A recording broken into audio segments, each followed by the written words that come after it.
Sort of speaking about your practice, with like the trick plays and stuff, how much time does a team actually apply to practicing plays like that? And I guess it's one thing practicing it, but also like earning the trust with like the coaching staff to say, all right, because the risk versus reward of going for a trick play on a fourth down is huge. Against Baylor, like when we ran that fake punt, if they get the ball on the 35, we probably lose that game genuinely. And Mm, so in that instance, it was a huge reward with a massive risk. A lot of the times, like if you're doing like it on field goal or something, it's kind of like it's a risk, but it's in your side of the field. You can kind of get away with it.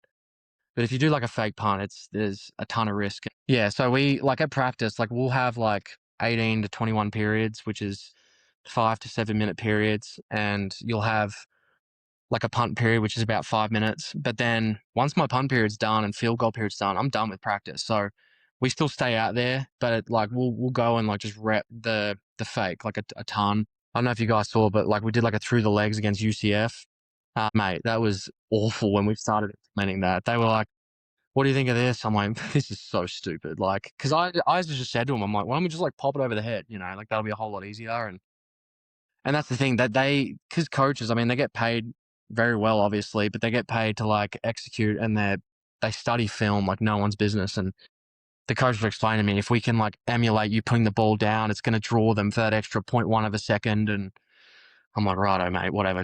Let me just dive in and just keep trying it out. And so we were, and that's the thing too. It's a very like personality thing. Like I think the BYU coaches trust me to do the fakes a lot more because I would like to think I'm like kind of a bit like nonchalant, like in a way where like I don't think about it not working. Basically, I'm just like, screw it. Like we're just gonna do it and it'll work. And the UCF one looks so smooth, but the first 2 weeks it was terrible. Like when we practiced it, so we practiced it for about 3 months before we did it in the game.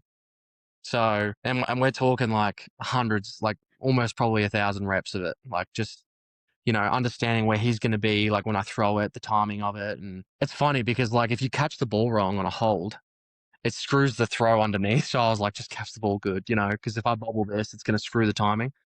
And it's funny, as soon as I threw it between my legs, I knew it was good because we'd done it so many times. I knew like how much power it needed to be and all that. But I look back on it now and I'm like, mate, like, I don't know how he did that, you know.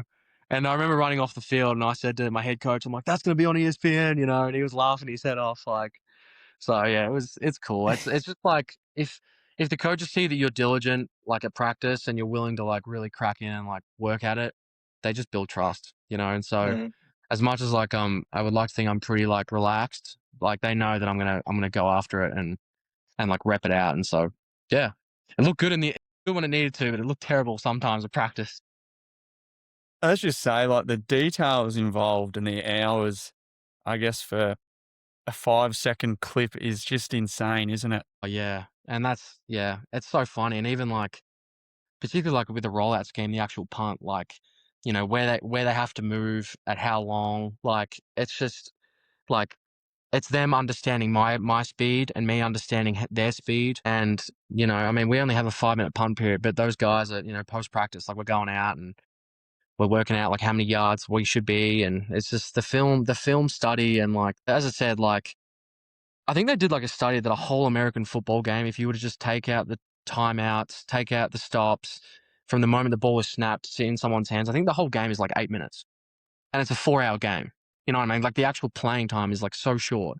And a punt is like a 5 second play, maybe six, 7 play, like once it's actually going.